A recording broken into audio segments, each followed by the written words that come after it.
Jerry Powell podcast is brought to you by Archstone Foundation, preparing society and meeting the needs of an aging population.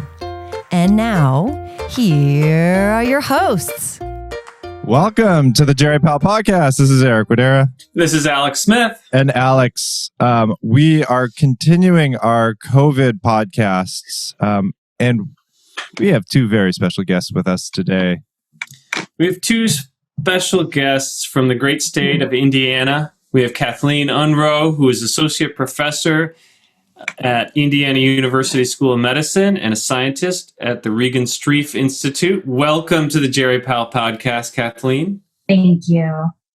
And we have Ellen Kaehr, who is assistant professor of clinical medicine at Indiana University School of Medicine. She's a geriatrician who's working in post-acute care and long-term care, where she also serves as medical director. Welcome to the Jerry Powell podcast, Ellen. Thank you for having me. So we're going to be talking about what does COVID look like right now in Indiana. In particular, we're going to be diving into COVID in nursing home populations as well.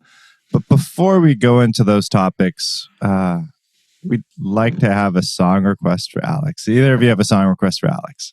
Yes, I'd like to request Paradise by John Prine. And can you tell us why? Well, I think, first of all, John Prine is one of the more high-profile victims of COVID-19. So top of mind for that reason. But also this song, it sounds kind of like a eulogy. And we're grappling a lot in palliative care with how to help families say goodbye to their loved ones right now. And then even after, people pass away, we're not able to do memorials and funerals and have families and friends gather together to say goodbye. So that issue of how to say goodbye, I think, is captured in that song. Thank you. Terrific choice. When I was a child, my family would travel down to western Kentucky, where my parents were born. There's a backwards old town that's often remembered so many times that my memories are worn. And Daddy, won't you take me back to Muhlenberg County, down by the Green River, where paradise lay? Well, I'm sorry, my son, but you're too late in asking. Mr. Peabody's coal train has hauled it away.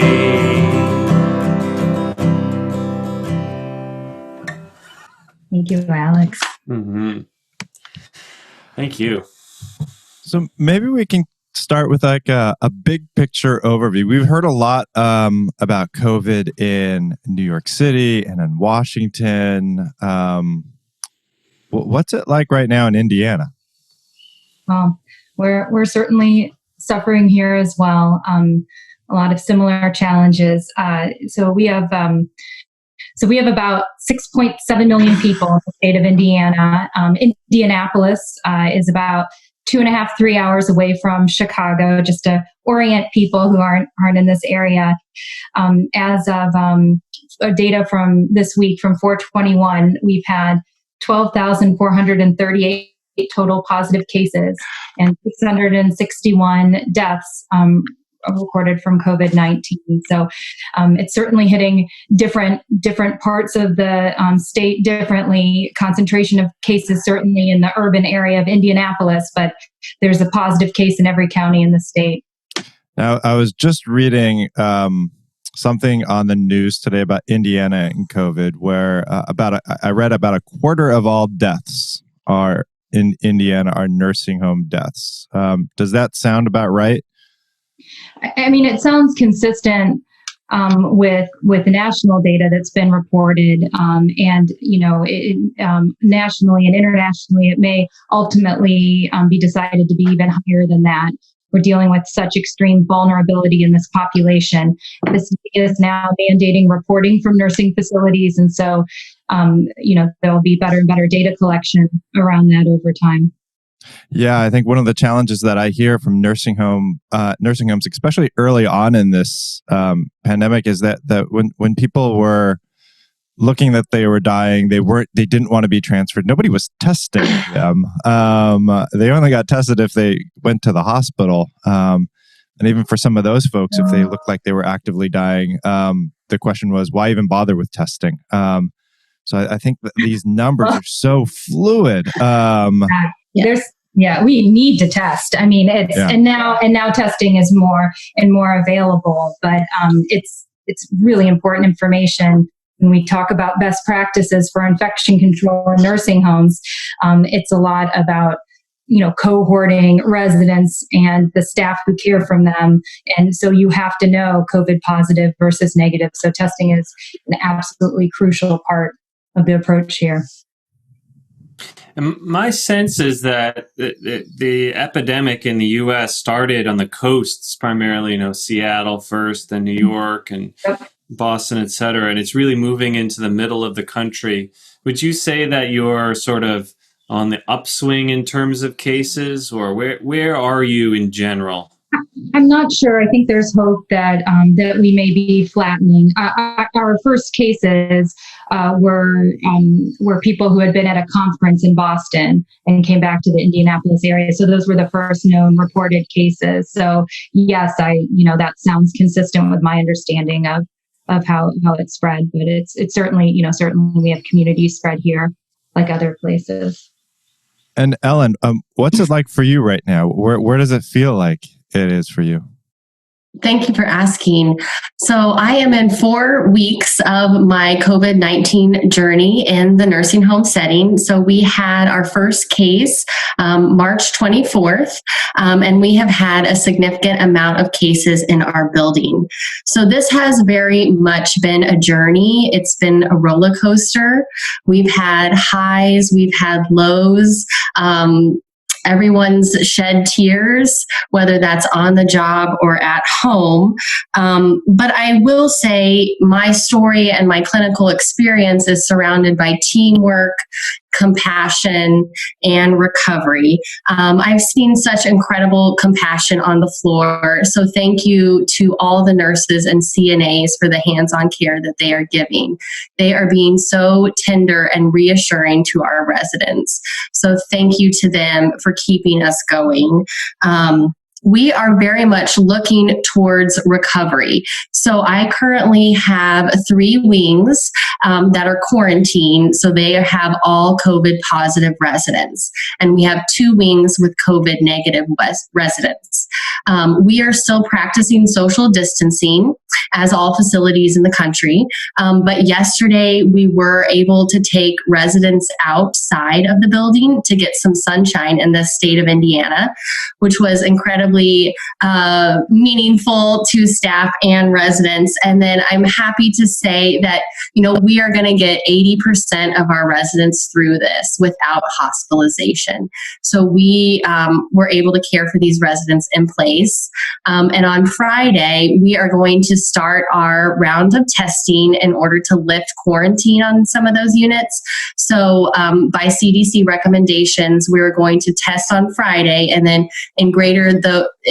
we'll let 24 hours pass, and those with negative tests will be again tested on Monday. And with 2 negatives, we can really lift them out of isolation and quarantine, which is amazing. We will still have to social distance, of course, but we're really excited because I do suspect we're going to get a batch of residents through. What does lifting them out of quarantine look like? Is that like they can use the dining room, or what does that look like in a nursing facility? So I think this is going to play out in phases, and it's going to take some time. We're hoping them to get back into common areas and get some activities going. Prior to being in quarantine, we had everything mapped out and everybody was 6 feet from each other. So if they were in the dining room, we had the designated seats to be 6 feet away. And if they were in activities, we had it all very strategically planned. So we're at least going to get back to some socialization, which I think is going to be great for our residents' routines. A lot of people have decreased appetite because they're just not getting that stimulus to eat the way group dining provides. And can I ask how many of your patients were actually COVID positive? Like, was it a significant portion or very small? So I would say 65 to 70%. So we are a 114 bed facility. So I'm probably looking at about 70 cases. I'm the medical director. Wow. Yeah. I'm the medical director, and I do have another physician there. So I have about 35 to 40 cases myself. I mean, it sounds like the outcomes that you're seeing are not horrendous. Can you describe a little bit of again about the outcomes you're seeing in those 60 to 70 individuals? Yeah, absolutely. So the most common presentation I've seen and the most common clinical course is low-grade fevers in the 99s for several days, fatigue, and loss of appetite. So it's been extremely non-specific. We have been looking for respiratory symptoms, cough, shortness of breath, and I've seen that in more of the minority of our residents. Again, we are keeping our residents in-house as long as they're stable to do so, and that's consistent with their goals of care. Those residents who have been hospitalized, that decision has been made after multiple conversations with families, and the residents becoming unstable despite our interventions, and they need urgent and diagnostic intervention. So that's when we're transferring residents. And I want to ask about, there's so many questions, but maybe first I want to ask about when you say we're practicing social distancing, of course, in the nursing home, the reason people are in the nursing home is because they need assistance with things like feeding and bathing and toileting. Yeah. And you can't do that from 6 feet away. So what does social distancing mean for these residents who need so much assistance with daily activities? So that's a great point. They can't social distance from staff who are providing care, and they do need a lot of that hands-on care, but we are social distancing them from each other. Yeah. And I wonder about adequacy of PPE and testing. Do you have PPE for all staff, and what's that journey been like? Has it always been this way, or has it changed over time? Well, when we started out, we were hurting for PPE, just like every clinic and hospital and nursing home.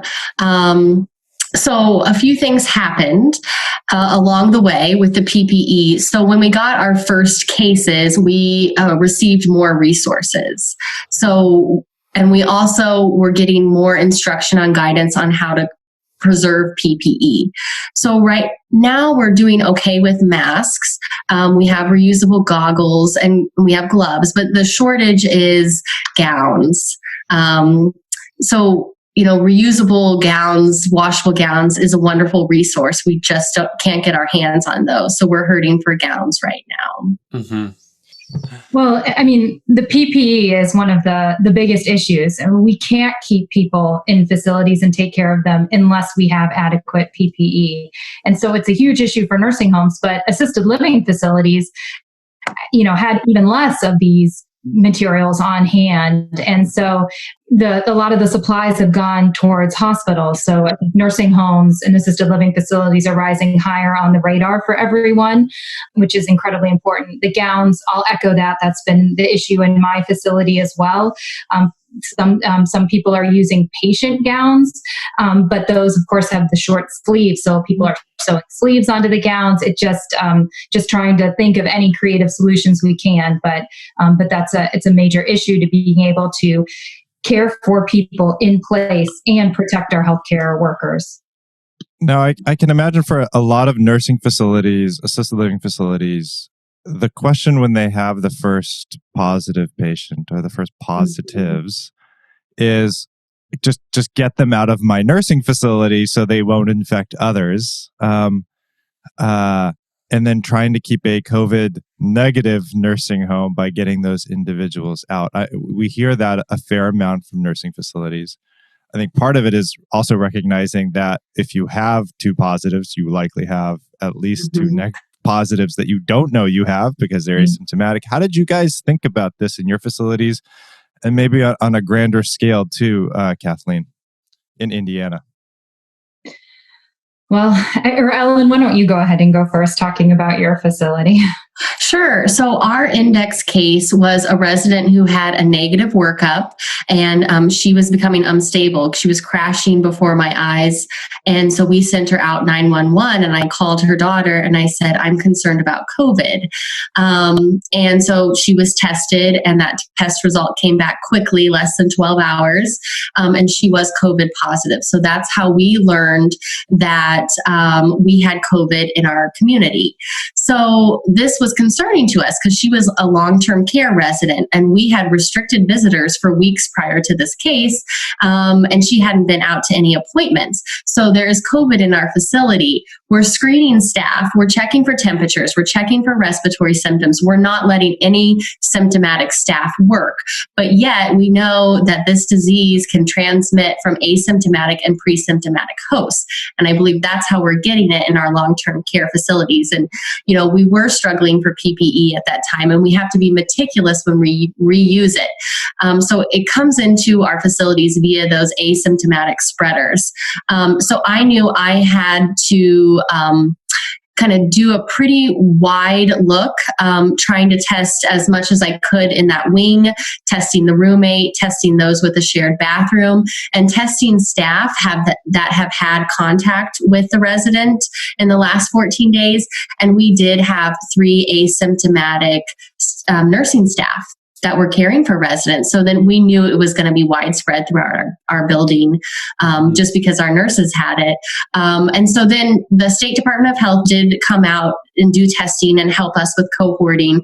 Ultimately, we partnered with the State Department of Health and a private lab to get all the testing we needed. So throughout maybe 2 weeks, we did get the whole building tested. Yes. And in our facility, our first case had come directly from the emergency department, had been quarantined, and then developed respiratory symptoms after arriving. So it was clear. And then we learned his son also got sick that very day, was hospitalized and in the ICU with COVID. So it was a very clear exposure story for that resident. We did then more recently have a long-term care resident test positive, and it's the same story, had not been out of the building, had not had any family visitors, and so did wide testing throughout the building, and we also have staff who are positive, housekeeping staff, activity staff. So, and can I ask, early data from Washington suggested that a lot of individuals, nursing home residents, were asymptomatic, but then like a week later, most of them developed symptoms. Are you seeing the same thing, or are people saying asymptomatic? I'm seeing a large portion of asymptomatic. And so in a couple weeks, I'll probably be able to confirm my suspicion of about 20 to 30% are going to be asymptomatic. Now, our residents have communication deficits and cognitive impairment. So they may have mild symptoms. They may have body aches. They may have some chest discomfort, headaches that I don't know about because they can't communicate. So are they truly asymptomatic, or do they have symptoms that they're not expressing to us? So the ones I'm alerted to are those elevated temperatures or those change in pulse ox, which unfortunately that means their disease has been going on for several days. I also imagine that both with those individuals, if you documented COVID positivity, and those who are pretty much all of your individuals are high risk. Ellen, your experiences on a daily basis. Kathleen, I know you've done a lot of work around advanced care planning and having these discussions with patients. How are you guys approaching these discussions with patients or family members?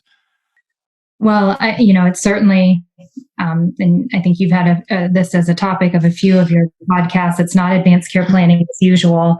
It's advanced care planning in a crisis. And sometimes it's not advanced. It's just medical decision-making for what's going on right now. So I think that one of the first things we heard is we have to do advanced care planning for all nursing home residents. And many of us working in this space were like, yes, you do. That has always been true, because nursing home residents, even absent of COVID-19, are at risk for all kinds of acute illnesses and falls and fractures. And so these issues just come up. Well, now they're really coming up with this new threat. So Dr. Susan Hickman and I worked on a 12-minute webinar. It's a free webinar on advanced care planning in a crisis, targeted to nursing facility staff who are being asked to call and review goals of care with residents. So it's very urgent that we are doing this right now in this environment, but we need to try and do it well. We need to, use the, have a script in front of us and try not to frighten families, but talk very frankly and honestly. And the other thing is, I just said families, and many of our residents have significant cognitive impairment, and it is families who are the decision makers.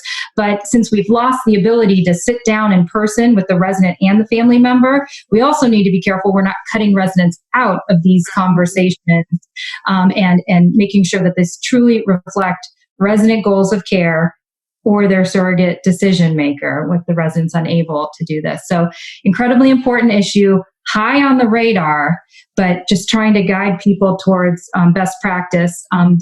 There's been all kinds of good tools that have been put out. In our webinar, we refer to some of the Vital Talk tools and scripts that are out there.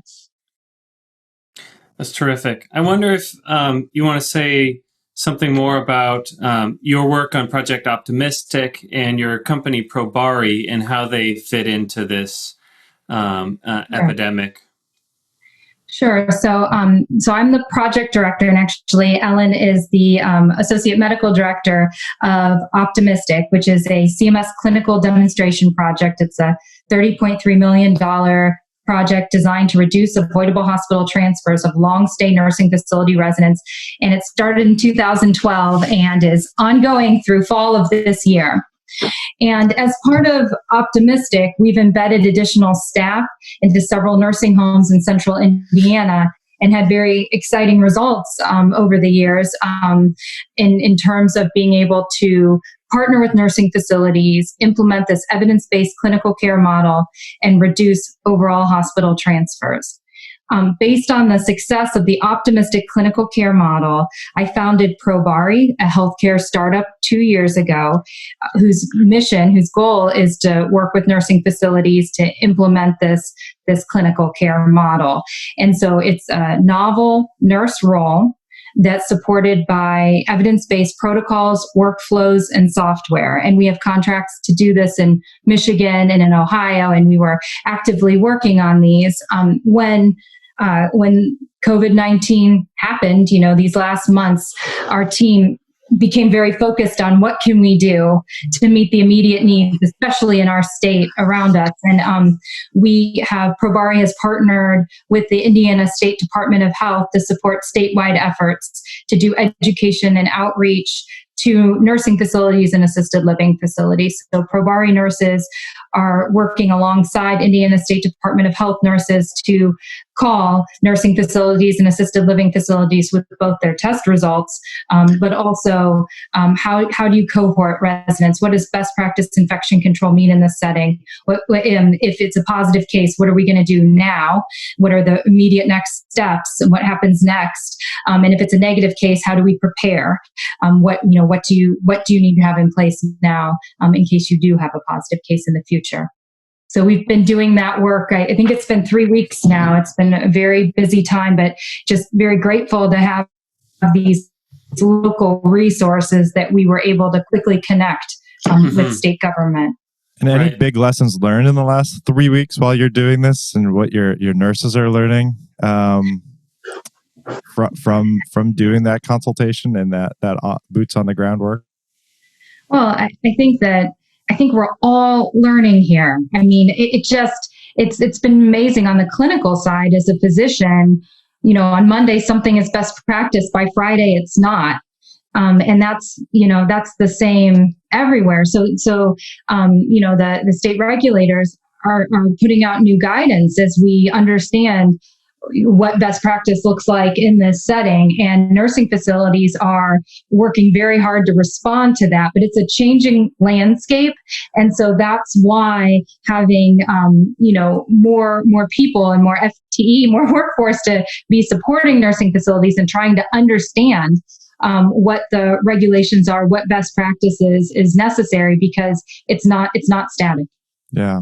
Can I ask another question? Because we don't, I think we talk a lot about dementia, but we talk about how it affects like decision making. And I can only imagine, in a nursing facility, if you have trouble understanding what's going on in the world and now you're quarantined in a room, you guys must be facing particular issues around this population of patients with cognitive impairment and dementia. Do you want to describe anything that you're seeing out there and what you're experiencing with this population? Yeah, I'd love to talk about that. There's a lot of morbidity related with COVID-19. There's morbidity related to the illness itself, and then the measures that we're taking to protect our residents and to decrease its transmission. So for our dementia residents, they are having a lot of restlessness because their routines have been disrupted.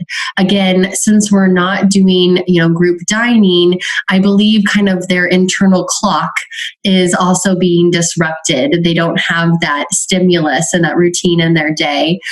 So I'm seeing restlessness. I'm seeing falls. I'm seeing decreased ability. So a lot of our dementia residents struggle to get their nutrition. They struggle to feed themselves every day. So now they have this new routine and a febrile illness, and a lot of our residents are losing the ability to feed themselves, which is devastating. I was in the nursing home today, and a CNA was putting chocolate milk into a spoon and putting it in the resident's mouth because the resident was unable to manipulate a straw, and that's something that they usually can do. So it is going to take an extreme recovery to get our residents back where they were prior to COVID-19. Yeah, like some of the behaviors that we see in dementia, like wandering, on one hand, we talk about it as a problematic behavior. On the other hand, they're walking, like they're being functional. Right. And I can imagine in a quarantine, like they're stuck in this small little room. Is that right? That's correct. Yeah, we don't want people wandering or pacing and touching all the rails as they do so. So I do have a memory care unit, and I will say there's 98% disease on that unit because these are people who ambulate and pace. And they just aren't practicing, that hygiene of cover your cough anymore. So it's going to spread very easily on memory care units. How about you, Kathleen? What are you seeing? Oh, I'll just echo what Ellen says. The wandering, it's walking, but it's so much more than walking. It's touching, it's picking things up and putting them in your mouth. It is not a behavior that you should stop. And, the best practice dementia care is not just telling them to stop and sit still, but we are restricting mobility because of infection control. And even if someone can move within a wing, the doors are closed and they can't go in a lap around the facility like they could. And so their space is smaller and they can't understand, and will continue to keep trying to open that door. It's incredibly challenging.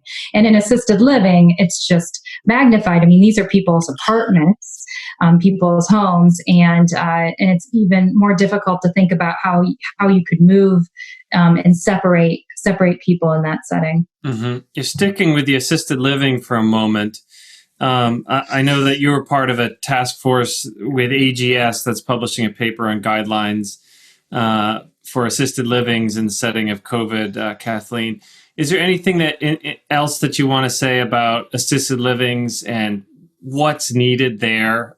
Because, as you said earlier, people who were getting the attention the earliest and the most were the hospitals, right? And then now we're starting to see more attention paid to nursing homes, but they were really getting second shrift. And then assisted living facilities have been like nowhere on the radar until just recently. And they are probably the last to get PPE and testing. What do we need to do there? What's the situation in assisted living facilities? Well, there are a lot more assisted living facilities than I realized. More than twice as many as there are nursing homes. There's about 16,000 nursing homes, and there's something like 36,000 assisted living facilities. Many of them are smaller. I think the key with assisted living facilities is they're not medical settings. They're designed to be social residential settings for care. Their average age is even older than nursing facilities. They have even higher rates of cognitive impairment, since so many assisted living facilities have specialized memory care units. So it's over 70% have cognitive impairment in assisted living facilities. And they have less PPE on hand to start with. And so it's enormously challenging. And the piece I worked on for AGS is a policy brief.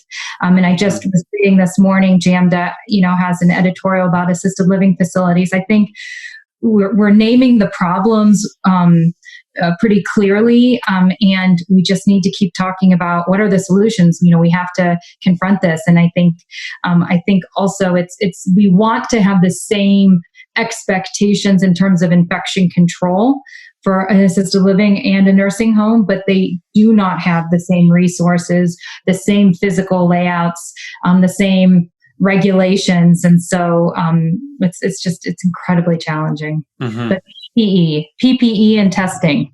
Mm-hmm.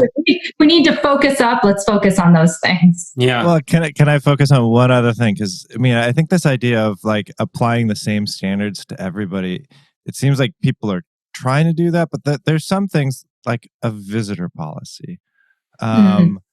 Is that what makes sense in the hospital as you go into nursing facilities or especially assisted living facilities, where visitors may actually be the day-to-day caregivers for that person in an assisted living facility? Like, how should we be thinking about this as we quarantine these populations, as we just say absolute no visitors, but also recognizing that for a lot of these individuals, especially like in assisted living facilities, their caregiver may no longer be able to come into that facility. So many assisted living facility residents receive home health care services or hospice care, and those are clearly essential workforce that need to come into the building. But I think you're thinking of families. The informal family caregiver that goes into these facilities. Well, we have them in nursing facilities too, to a much lesser extent, but still. So when we started the visitor restriction, we had a couple exceptions. We had, for example, we had a resident that is non-English speaking, and has dementia, and so her husband would come in every evening until the day he showed up and he had a fever. So it's just and then he couldn't come in anymore. But it's really challenging. Assisted living facilities residents do receive a lot of visits from their family, social, and I'm sure, as you described, to help as well. And I think that just has to be carefully negotiated. In terms of any policy around visitor restrictions, besides the sort of one-off exceptions, I have seen some, and we have in Indiana around compassionate visitation at the end of life, to have one or two people be able to be with people near the end of life.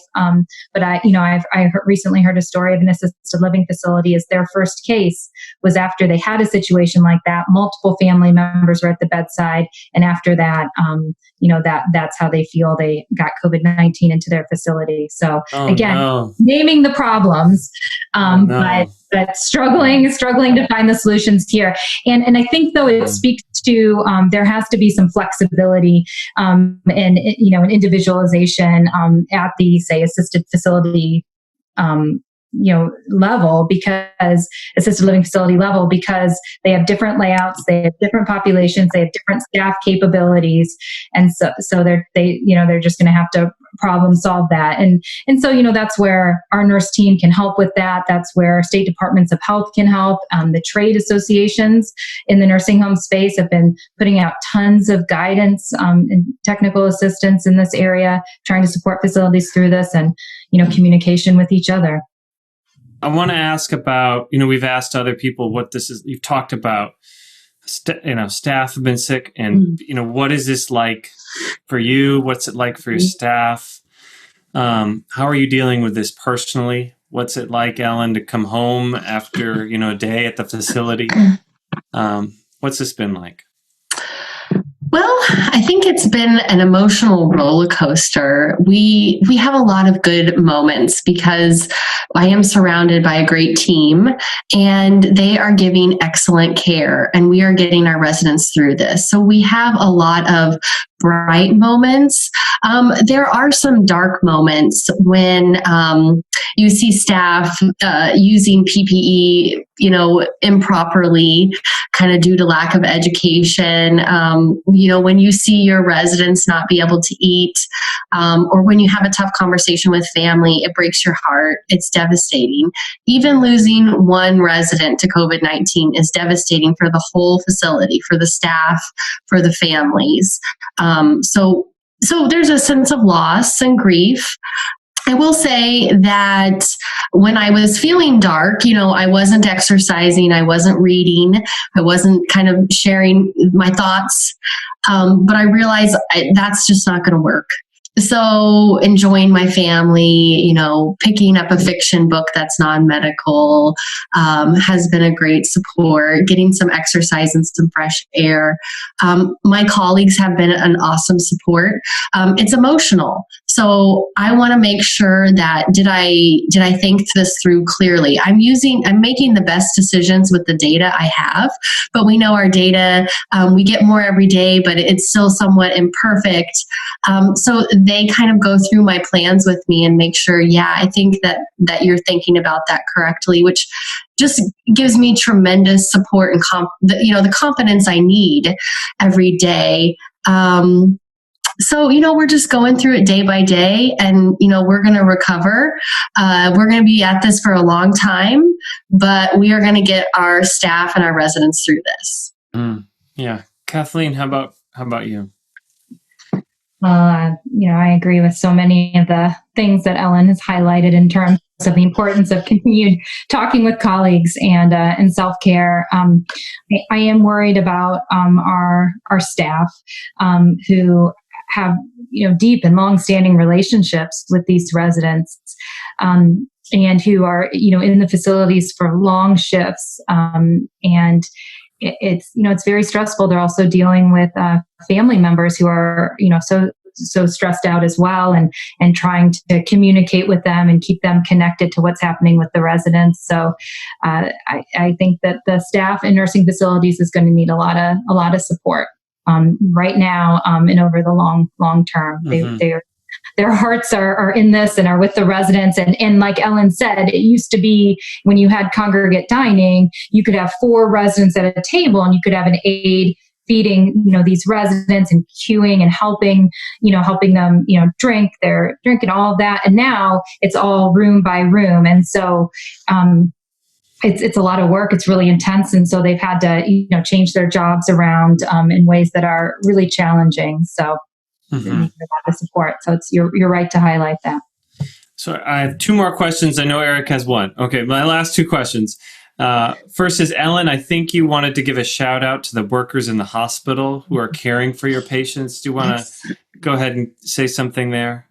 Yeah, absolutely. So we did a fair amount of advanced care planning prior to hospital transfer. And when we make that transfer, we make sure that their post and all their advanced care planning documents go with them. And we make sure that the ER has the contact of family, the name and the phone number. And so my fear as a geriatrician and a nursing home doctor was that, my residents are going to become agitated, distressed, non-compliant. They're going to get unwanted treatments. And that was just absolutely a myth. That's not how it's playing out. 0% have been intubated.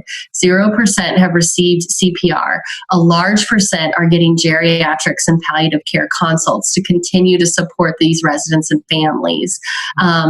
And then, some are offered inpatient hospice when that's appropriate. So I am so thankful to my geriatricians and palliative care consultants in the hospital. Thank you for caring for our residents with such compassion.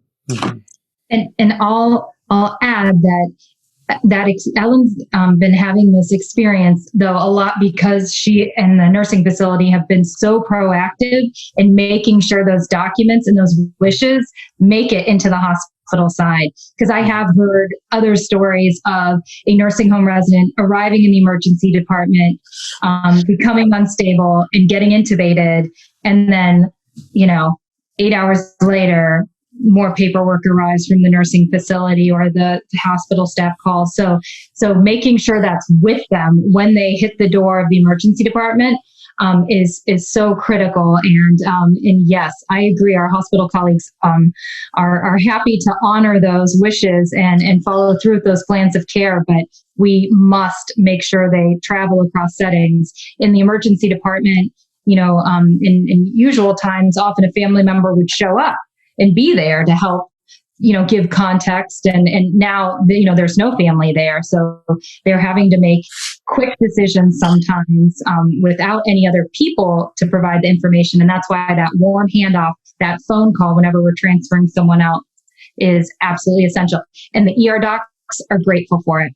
I mean, everyone that I've talked to says, thank you for your call. So they are hungry for that connection so that we can provide coordinated care for this very frail population. Okay, last question for me, and then I know Eric has one more. Last question for me is, we haven't talked much about post-acute care. So you have people who maybe started in your nursing home, went to the hospital, and then are coming back, or people who are in the community who go to the hospital, become functionally disabled because they become deconditioned in the hospital, and they need, or they have another, they have a skilled need for rehabilitation or other services. Whether they be COVID positive or COVID negative, are you taking these patients in your facilities? Are you only taking COVID negative patients? Where should the COVID positive patients who need post-acute care go? Thoughts about post-acute care? Maybe starting with Ellen. So right now, we are not taking any admissions because we have to get our long-term care residents through this. But we are close to taking admissions. Again, I can very much see us taking COVID positive because we've been through it and we know how to do it. But we just have to be extremely calculated in that. So we are not open for business yet. That's because we got to get through this. But I see it in our future. And Kathleen? This has been a real area of controversy across the country. It's one thing to take one of your own residents back. So readmitting a resident that you know and that there's a relationship with, even if COVID positive, facilities are working hard to accommodate that. But the larger question is new admissions. So the people you described who are deconditioned after their hospitalization or who have survived a prolonged, mechanical ventilation experience and will need significant rehab. I think there's been a lot of efforts around COVID dedicated facilities, either nursing facilities that have been cleared out or new facilities that are being created, maybe that have been built, but had not gotten any residents yet, that are a good solution potentially. But this is just a really difficult issue. So in Indiana, if there's a pending test, the guidance is that person stays in the hospital till you have the test result back, and that you have a negative test before you accept a resident back, and that if you take a COVID positive patient, then you're taking them onto a COVID positive wing where they can be supported and you have appropriate PPE. So it's difficult to navigate, and I think that it has to be done, but policy around this has to be done in close collaboration with nursing facilities and hospitals about what's appropriate and possible, because some of the guidance that's come out that has said, nursing facilities must take COVID positive patients, just it isn't appropriate. It doesn't seem enforceable. We have such a vulnerable population, and our number one job is protect the people who are here right now, and then look to the post-acute care. But there's going to be so much need for this as we are seeing people coming off of ventilator for 10, 12 days. Yeah. So it's going to continue to be an issue. Do you think nursing homes should be incentivized with higher rates if they take COVID positive patients? Yes. I mean, I think there's a lot of work happening around rate setting right now, but I think that there has to be some mechanism to support the increased resources that are needed to care for this population, both in terms of having appropriate supplies, but essentially in hazard pay for the staff in these facilities so they can be appropriately staffed. When new facilities that are being started for this population really need to make sure that they're working with people who are in this space and know how to care for these residents. But yes, I think that, CMS and states are working on all kinds of different things in terms of incentive payments and rate setting to try and recognize the additional effort and specialization that's needed around this. Well, I want to thank both of you for joining us today. I am just amazed what you guys are doing. I think we hear a lot about what's happening in the hospitals and how some hospitals have 70% of their patients are COVID positive and everything that's going on there. Just hearing from Ellen too, like 70% of your patients are COVID positive, 100% in the memory ward, and just thinking about the staff who go in there and to care for these people and then to go home and recognizing that it doesn't end when you leave the facility. The anxiety and everything still is there. What happens when I go home and be with my family? And this idea of hazard pay, it's real. This is hazardous. So I just want to say again how proud we all are of the amazing work that you're doing, and for really leading the way. Because again, I also want to just when I hear you talking, Ellen, you. There was no book you could open up to read how to do that. I'm guessing this was not part of your fellowship. Hey, this is what you do during a pandemic. And you're really, you're writing the book for all of us. So thank you both. And with that, Alex, do you want to maybe sing more of, what's his name? John Prine, one of the greatest singer-songwriters. Heir to Bob Dylan.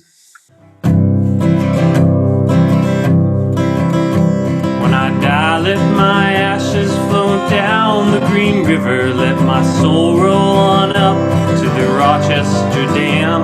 I'll be halfway to heaven with paradise waiting just 5 miles away from wherever I am.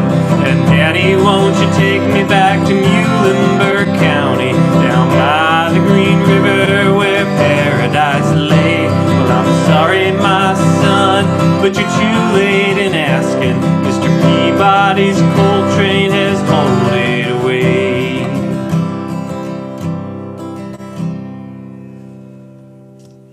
I love that song. It's a great song. Never heard of it before. I loved it. Kathleen, thank you for joining us. It's always great to see you. Me too. And Ellen, a very big thank you for joining us. And thank you for all the hard work that you're doing, and everybody else in your nursing facility. Thanks for having me. And to all of our listeners, thank you for everything that you're doing during this pandemic, and to Archstone Foundation for your continued support. Thank you, everybody. We'll see you next time. Bye. Good night.